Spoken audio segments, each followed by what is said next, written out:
Hey everybody, Suzanne here with Caregiver Haven. Today we're going to talk about when you need help because most caregivers and even those extended family members don't realize that they need help until it's too late. Either they pull their back out or they can no longer turn the person and then there is a bed sore, or they realize that they can't lift their person anymore, and worse, their loved one falls. So, what we're going to talk about today is actually identifying where you have to be when you have to ask for help before you desperately need it. So let's go ahead and get started. So, what are we going to cover? We're going to cover the physical toll that caregiving, senior care takes on their family members. Also, we have to address the emotional and physical wear downs, I call them, that you have in your daily tasks, doing the same thing over and over again every day. Is there a better way to do this? And how can someone help? We also have to know when it is time to bring in outside help. And many people do not feel that they can afford the options of nursing homes or assisted living. They don't know this because they haven't looked. You would be shocked at how many times you can get this kind of help. But even if you don't want to put your senior in a nursing home or assisted living, which assisted living simply means they come in and do certain things that you want them to do, they don't do everything. But you can have home care come in and you can tell them what to do, even if it is to straighten a rug, even if it is to make a bed. You tell them what you need. We're going to talk more about that. And then how to create the exit strategy. What do I mean by that? I mean that every single client I worked with, this was a crucial question. What is your exit strategy? And they looked at me like I had two heads. And I would say you have to think about when you can no longer do this. Who is your wingman? Who is going to back you on this and help you get out of a situation you've gotten yourself into?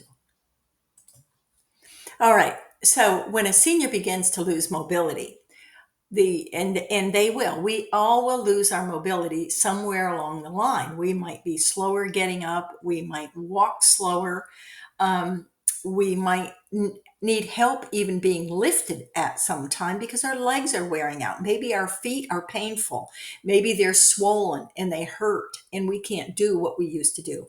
Maybe we can't get in and out of the shower anymore. We certainly don't want to get in and out of a bathtub and slip and fall, right? So when we begin to lose the mobility, then you have to experience these changes as well as your senior.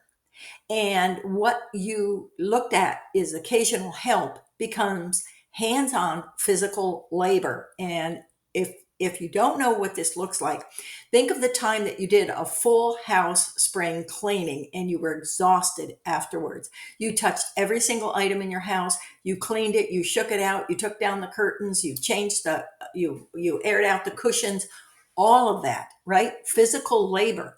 This is what we're talking about on a daily basis. This is where you're going. So I want you to think about the help you're going to need.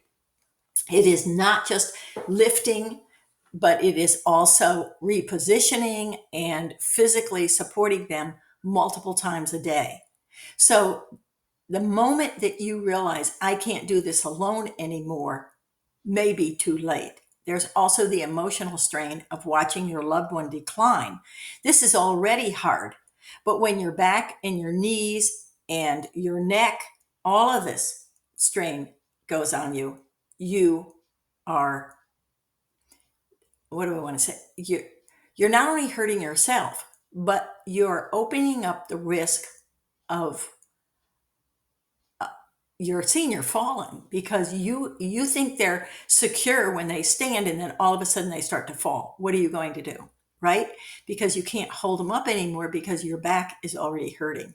These are things we have to think about. These are things that I've seen over and over again. So it's not about giving up. It's about getting ahead of the burnout, the injury, or an emergency.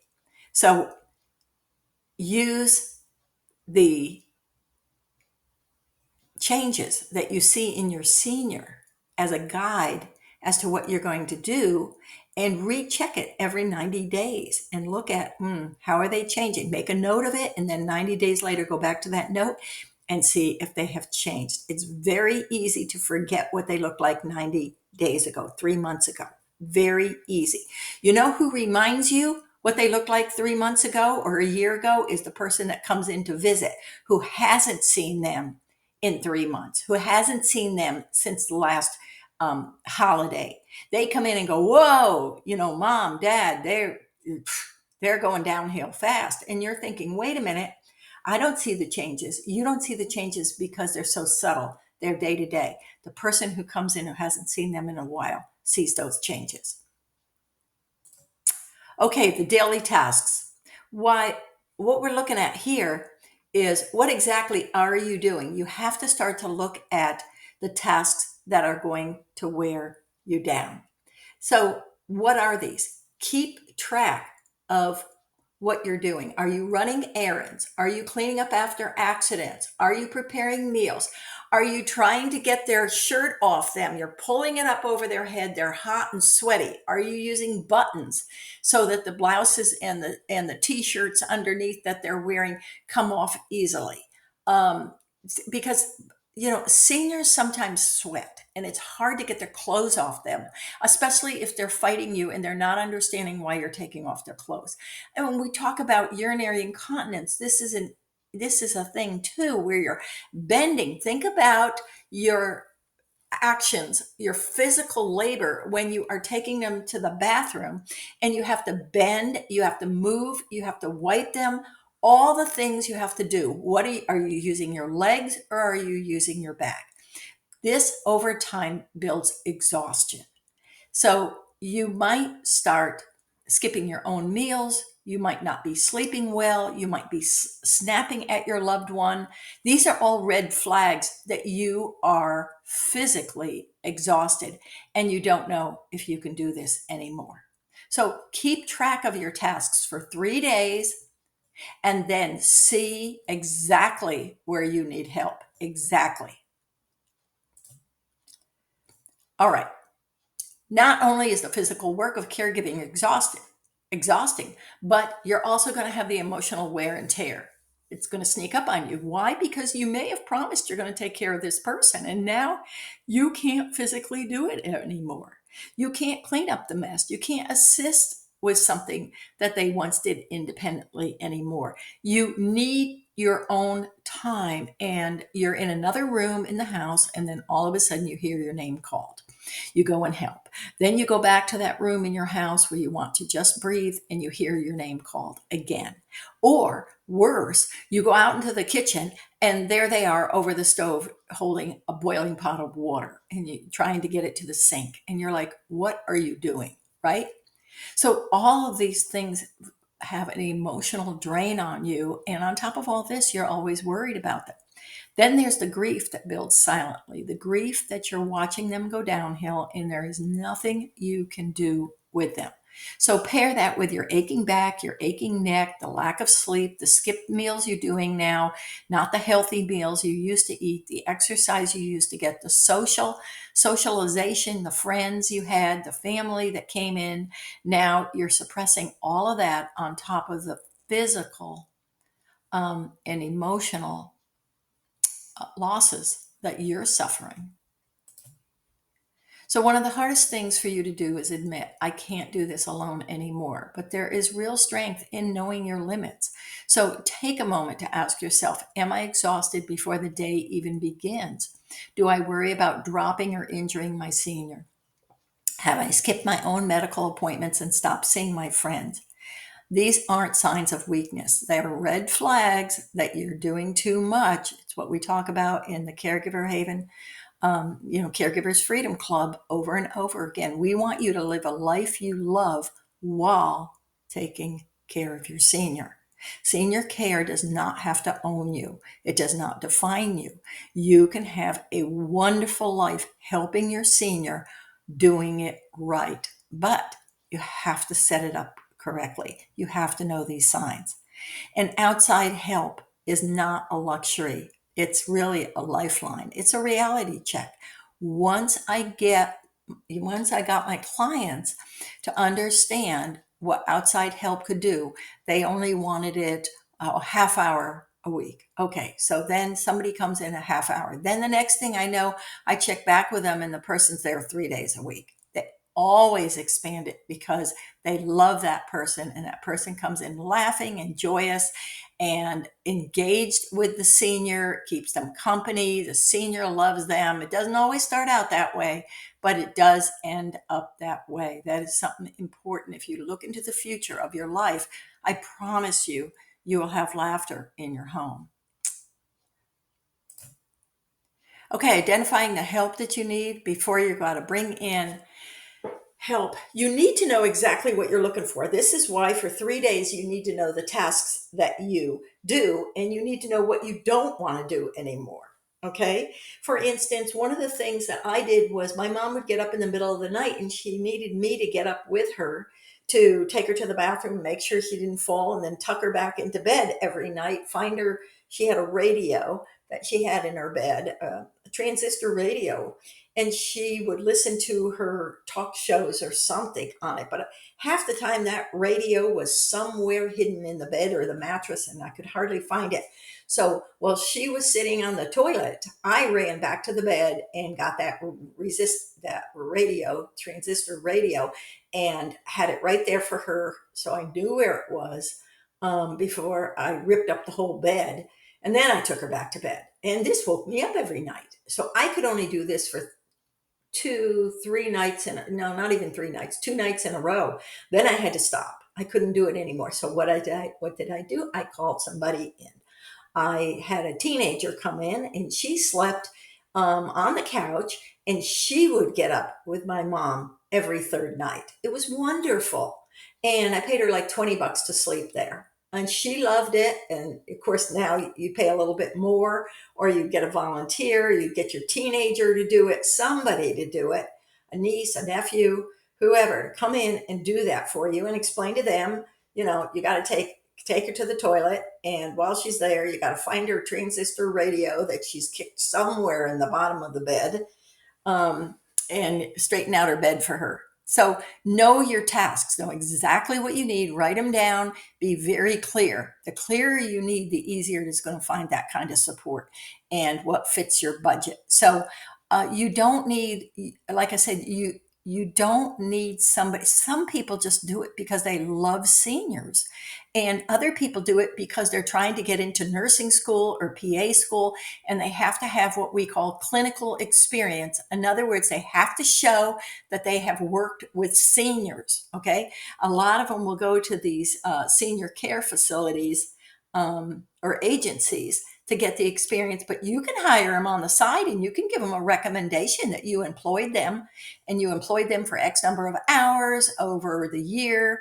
And that satisfies the school, so the student can go on to nursing school. My daughter actually started out like that. She did caregiving for an agency while she was in college, and now she has her doctorate degree in clinical psychology. So she needed that clinical experience. It's a very real thing. When my son was struggling in high school, I called the master's program at the local university, and I said, I need a social worker. And they said, we got them. Because why? They needed the clinical experience. They needed to work with the teenagers who were struggling with ADD, ADHD, or anything else. Well, of course, the cutest co-ed shows up at my door, and boy, my son got right on his homework and all his schoolwork in no time at all with this gal from the master's program. So they're going to love who you bring in eventually. They may balk at first. They only want you. Maybe you promised them that it would only be you, but they will thank you in the end, and your back and neck will thank you. So will your knees. All right, the levels of outside help. As I've already mentioned, you can go to the local university, you can find somebody there, somebody who's trying to get into any kind of program has to have this kind of experience with seniors if they want to go that route. Those are the nurses. That's definitely PA school requires clinical experience with patients. I think nursing NP programs also need this. Look at your church if you go to church. Look at senior centers. This is amazing wealth of information, and go to these caregiving panel discussions, because it's not the panel that's going to tell you who the people are. It's the people sitting next to you. Look to your left, look to your right, in front of you, behind you, and say, does anybody know somebody who can help me a couple of times a week? And I promise you, there will be somebody who says, oh, I only use her a couple of days a week, or I only use her a couple of days, a couple of hours. You can have her. You'd love her. This is how I found my cleaning lady. This is how we find people, is we ask and we ask and we ask. So companion care um, is usually the most affordable, and you can call agencies and you can get people in. And then there are independent people too. And I have a webinar I've done on the pros and cons of hiring an agency versus a personal assistant or somebody to come in for you. Um, that's in the caregiver freedom club membership. All right. There's also medical needs. So, do you need a nurse? If you're going to need a nurse, you're looking at a lot more money. But your doctor can order this. They can come in, see how valuable they are. Sometimes they just take blood pressure and leave. That's not what you need. Doctor can also order physical therapy, which will be paid for. But again, you have to see the effects. Is this helping or isn't it helping? So start calling local home agencies. Ask for a sample of the hourly rate. You've got a whole menu, and that's why I put a menu up here. You don't have to stick with one thing. There are lots of ways to find people. The problem is in caregiving, in senior cares, we have to dig these things out of our community. We have to go hunt for them, because the ones with the most money that charge the most seem to be the ones advertising. And the ones that don't advertise are less expensive and oftentimes unbelievably excellent at what they do. All right. What if I can't afford? So many assume they can't. They can't afford the nursing home or assisted living, and they have no other options. That's not true. There are alternatives, as I've already mentioned, where you're going to dig this stuff out of the community. Don't forget, there's also adult daycare programs that can give you a break. All right. Then there's local nonprofits that may even offer grants, or they may even offer volunteers who come in for respite care. Get with your if you or your senior has been in the VA system, you might check there, or even the senior spouse, your mom or dad, I should say, has been in the armed services. There may be that. There's also the PACE program. Okay, PACE. Many people don't know about this. Okay, Suzanne, so where do I go for all of this? You can go to the aging, the area of, oh, I believe it's called something like the area agency on aging. That's what it is. Area agency on aging. They should be able to help you. If they don't, find somebody else in the agency who will talk to you, who will spend time with you, because they know this stuff. The other thing you can do is you can call somebody like an advocate, and there are facilities out there that have advocates. They are care managers that can come in. Ask for a social worker or a nurse manager at the hospital. And in that department, they know who the care managers are that work independently, usually. So, and again, you can ask for a independent care manager in any senior center and any church and any panel discussion workshop that you go to. Any of these people will know where they are. And then you can just interview them. You don't have to pay them, just interview them and see if any of them meet your budget. All right. I know that it's looking for a needle in a haystack. I know that. So where to start looking? Many people say start looking, like I said, in your area agency on aging. Then there's something called the Elder Care Locator. The Elder Care Locator, it's eldercare.acl.gov. Okay? eldercare.acl.gov, and search by zip code. And then look in your churches, your senior centers, even the library has a wealth of information. The hospitals have a wealth of information. Ask for the nurse manager station and keep asking. These people go through shifts. So you might get one person one day, the evening, you'll get somebody else. And trust your gut when you're finding help. It's like hiring for a business. It's like hiring for your home to do something else. It's like your lawn care. It's like your cleaning service. You got to trust your gut on this. But first and foremost, you have to know what you're looking for. You can't expect a 90-year-old man to come in and help your 88-year-old mother with a bath. That just doesn't work. He may not be able to hold her up. Besides, she may be very uncomfortable with a strange man helping her bathe.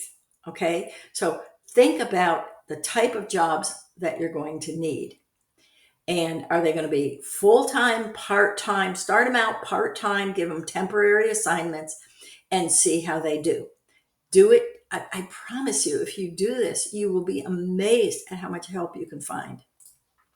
All right, how to introduce the help. One of the biggest emotional barriers we have as family helping our seniors is bringing in the help without the guilt. Many of us have that guilt. We feel like we promised that we would do this. We would take care of them.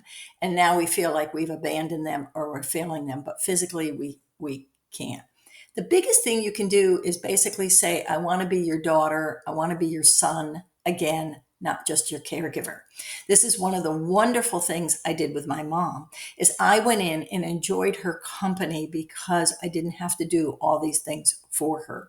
I let somebody else do it for her. Now, I will tell you an interesting story here because what happened is every time I went in to see my mom, she had a list of things to do. And she would hand me this list. Well, I wasn't there to do her list of things. She had stuff dropped all over her chair, which I could pick up quickly enough, but I didn't want to spend my time picking up stuff or putting in this plug or changing this light bulb or running to the grocery store for something she needed, which she was dependent on. She couldn't drive anymore, of course. So all of these things that she needed. But when my sister came in, she did everything on the list. So I knew that she would go running and do all these things. And she'd often complain and say, Mom hands me a list every time I go in to see her. And I said, well, she hands me the same list too. I just put it aside and I talk to her. And you do the list. So I know you're going to get it done. And she said, well, what if I stopped doing it? And I said, well, then we'd have to have a conversation. I said, but you always seem to do it while talking to her. I sit down and talk to her. I can't do two things at once. So that's how we worked that out. It seemed to work pretty well. I'm just telling you that most seniors will expect you to do everything. And that means they're going to resist at first, especially if they value their own independence. And I have seen seniors get so upset with this, they barricade the door, they lock it, they won't answer.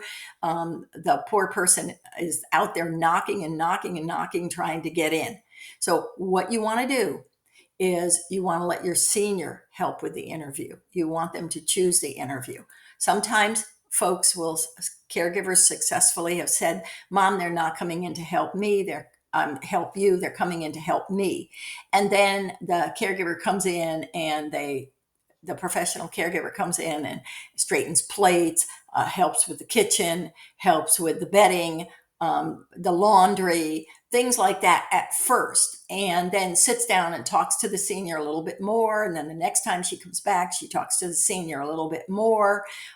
She says, oh, let me help you with that sweater, putting it on or taking it off, or do you mind if I take you to the bathroom right now? and eventually the senior slowly accepts this person. So that is a very common way that many of us have successfully brought care into our homes, is to have the helper come in to help us. And guess what? They help somebody else. They help the senior. All right. The hidden cost of doing it is, even though you know you can do it, you want to do it, you're going to end up with back injuries. I've seen a lot of this, and you cannot afford to be on some of these medicines. When you come in my office and you've got a muscle strain, one of the things we put you on is a muscle relaxer. Well, the problem with a muscle relaxer is it makes you tired. That is one of the side effects of it. Now, what are you going to do? I'm putting a caregiver on a muscle relaxer, which is making you tired, and now you have to take care of your senior. So all you want to do is nap or sleep. That's not going to work. So you can't do that. All right. You've got to figure out another way to help these people when they fall. One of the things we do in the office is when our patients would pass out, start to fall, we do something called body slamming. And what I mean by body slamming is, nurses knew this. We all knew this. You don't try to catch somebody when they fall. If they're going to fall off a table or out of a chair, or even walking down the hall, and they are going to fall, especially walking down the hall, we would take our bodies and slam them, not hard, but we would push them up against the wall so they could slide down the wall. That's the best way. We're not grabbing them. We're letting them slide down the wall so they won't fall. The other thing we would do is, when they were going to fall in the exam room, either off the table or anything, we would stand between them and the sharp corners of the counter, the step stool, the chair, the table, wherever there are sharp corners, so they would not hit their head or their body on those sharp corners. So that's called, that's how we handle falls, because we knew that somebody falling, there's no way we can catch them. They're already in momentum, and we're going to fall with them or pull our back out significantly. So we just didn't do that. Okay. So the hidden cost, it's going to be devastating if you start hurting a back muscle, because it takes 3 to 5 days to get that muscle straightened out again. And then what are you going to do? So the truth is, the cost of outside help may be far less than the cost of doing it yourself, financially, emotionally, and physically. Burnout is very expensive. I'm just going to tell you that right now. So investing in a few hours of help can actually protect your health in your future.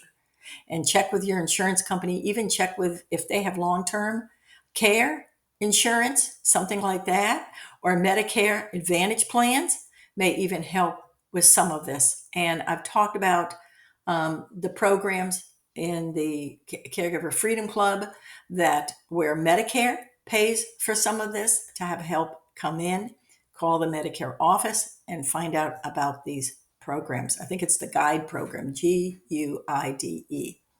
Okay, how to have the conversation with your family. Bringing in the outside help isn't just about your senior. So now you're going to sneak somebody in and they're going to help you. Great. They're going to help you at first, but now your brother or sister comes along who does nothing in caregiving and says, wait a minute, you can't do this. You're the primary caregiver and the burden has fallen on you. Well, it's time to have that conversation. It's time to say, you know what, I can't do this anymore. I can't help your mother. It's draining on me. I've got too many other things to do and I don't want to pull my back out. So now's the time to have that conversation. And they may balk at it at first because of cost. They may say that they will think that you're trying to ask them to do it. Okay. And of course, they don't want to do it either. So what are you going to do here? Well, one of the things you can do is you can tell them, we need a plan. We need a plan. I cannot do it anymore. And here's the deadline. Give them a date. This is it.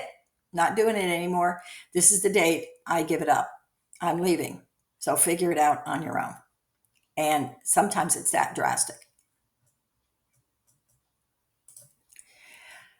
I would ask my clients about this exit strategy, which we talked about.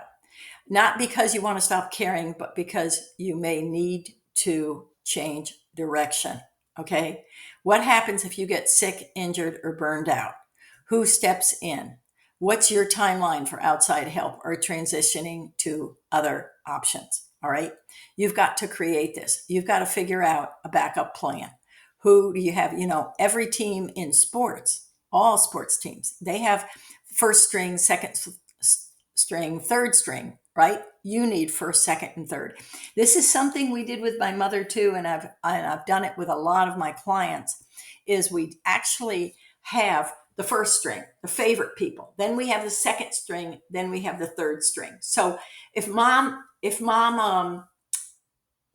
she wanted one person, but she couldn't because she would wear that person down. So we would bring in other people and we would let them coordinate their own schedule and they'd figure it out on their own. So it was a variation and she loved it and helped. I mean, one person was studying, like my daughter, for psychology degree, and they wanted to work with geriatrics. So guess what?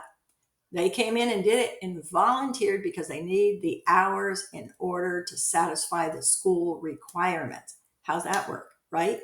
So, see, there are folks out there that want to get their degree in geriatric psychiatry. So you might look at those. But anyway, that was a different person totally, but they still did the same things that the general caregiver did. The person that came in from the church, or the person that came in that they discovered from a senior center or a workshop or something like that. So they did the same stuff. They just had a different angle because they were looking at the psychology of the senior. And I found that seniors really like the change. They like the variety. They like to see different people. They loved one person, yes, but they also loved the second and the third string of people too. All right. The tools. Let's talk about them. Do you have the grab bars out? Do you have the ramp out? Do you have the shower bench so you don't have to have them standing in case they fall and you have to try to catch them, which you now know you shouldn't do? What about the car? Is it easier for them to get in and out? The recliner is something that many times Medicare will pay partial.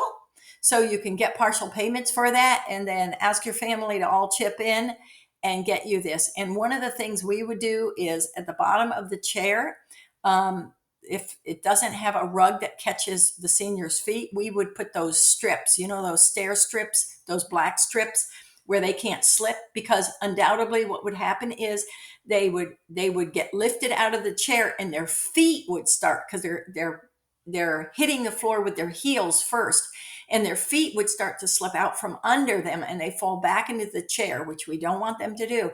So we put 3 of those black non-slip stair strips right there. We glue them to the floor. We didn't care. They could come up later. And we'd make sure their feet were always on those so they wouldn't slip. It was a great trick. There are so many tricks out there. Physical therapy will always give you the tricks. All right. Signs that you're waiting too long. Are you going to wait until after the next fall? Are you going to wait till after the holidays? What are you waiting for? Okay, these signs are already there. If you can't physically lift them, you can't get them to the bathroom, you're exhausted, you can't sleep, your back hurts, your neck hurts, your knees hurt, all of these things, you've waited too long. So, how close have you been to actual falls? And what do you do because you can't lift them? The other thing you want to know is, if your loved one is bedridden, you have to turn them or they're going to get bed sores. And that's so unnecessary, I guess, to say. So if you can't turn them anymore, you got to get somebody in there to help them. Okay. Somebody who can turn them, somebody who is going to make sure that they can get up and around, or at least keep turning them. So if your loved one has fallen more than once in 6 months, I'll give you the secret. That's your red light. It's time to act. All right. So there's a tip. If you have fallen more than once in the last 6 months, your senior has, time to get help. That's not okay anymore. All right. And again, what if they refuse help because they feel like they're losing their independence? They don't want somebody to help them to the bathroom. Of course not. They were independent. So suggest bringing in the help maybe just for bathing or just for meals or just for you, as I've said before. That works wonderfully well. It doesn't have to be expensive. As I've said, you can find these people, go to your area agency on aging, go to your churches, go to workshops. You can do workshops online now too. You don't have to do them um, right there. You don't have to get up and go to them. Also, you know who else is a great source for you? Is your elder law attorney. So every caregiver should have their own elder law attorney. But if you don't, hopefully your senior has. And I'm not talking about just a general attorney here. I'm talking about an elder law. They're certified. Just like you wouldn't go to a criminal law attorney for a traffic ticket. Well, maybe you would, but you wouldn't go to a criminal law attorney for a contract that law when you need a contract law attorney. Well, you wouldn't go to a general attorney when you need a um, elder law attorney. Why do I say this? Because elder law attorneys know everybody who deals with senior care in your community. They know who you need to go to. They know exactly who helps their other clients. Oh, they're a wealth of information. So if your senior doesn't have an elder law attorney, a certified elder law attorney, you can look them up. Just look up elder law attorneys. There's a locator for board certified elder law attorneys. You look them up. You have to have the person, the attorney, I will say, has to be in the state in which your senior has residency. Okay? The state in which your senior has residency, because not all documents are legal in all states. So if they die in Florida, but they're a resident of New York, well, they don't. Florida doesn't honor New York's documents when all the health directives are needed and everything else. So you got to be real careful there. So get an elder law attorney in the state where your senior is a resident and ask them about who they know who can help you. Just a phone call away. All right, take your action list and start today. You wouldn't be looking at this webinar if you didn't already need help, probably waited too long. So get a hold of the elder care locator. Call the area agency on aging and start, or call an advocate, call the social workers at the hospital and get yourself, ask them who they know, call the elder law attorney, check with the church, go to one of these workshops, either online or locally, and ask the audience who they have who could come in and help. And then do your homework, call also the agencies that supply home care and tell them what you need exactly. So first 3 days are looking at the tasks that you can no longer do or want to do, that you want that caregiver to do. And then start making your phone calls. Get this started today. Everybody who's ever done this, everybody, all my clients, other advocates have told me every time the caregiver starts bringing in help, regardless of whether they have to sneak them in for themselves, tell mom it's for themselves, or they have to, or the senior agrees to have somebody, every time they've done this, they're wonder why they waited so long. They wonder why they waited so long.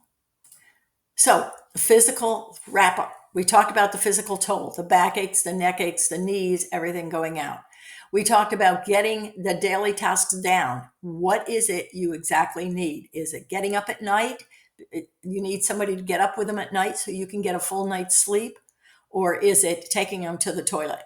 How do you know when it's time to bring them in? We talked about that. You're burning out, you're tired, you're skipping meals yourself, you're exhausted, you can't even function anymore. And if they've fallen more than once in 6 months, I mean, that's just a black and white. It's time. Okay. The affordable options, you don't have to spend gobs of money on this. You can spend $7 an hour, $12 an hour. Get up a family GoFundMe, have your family chip in, and how to create an exit strategy. And then find, of course, the free help. Don't forget that, from the universities, the colleges, those pre-nursing students that have to have clinical experience, the students that are trying to get into PA school have to have at least 6 months of clinical experience. They have to have it. They're not accepted into PA school without it. Doctors, those people that want to become doctors, need clinical experience. These are people that have to find clinical. Don't forget the psychologists. Don't forget the social workers. All these people that want to work with seniors, they have to have this experience. You can write them a letter telling the school or the university or whoever that you gave them the experience, and then how to create an exit strategy before burnout forces your hand. So all of these things are really important. Anyway, that's it for today. If you have any questions, just write me back. I love to help you where I can, and direct you to the places you need to be. But I've given you so many resources here. You can't go wrong. You just have to dig it out of your community and figure out what you need, when you need it, how you need it, and what you can afford. Take care. Talk soon.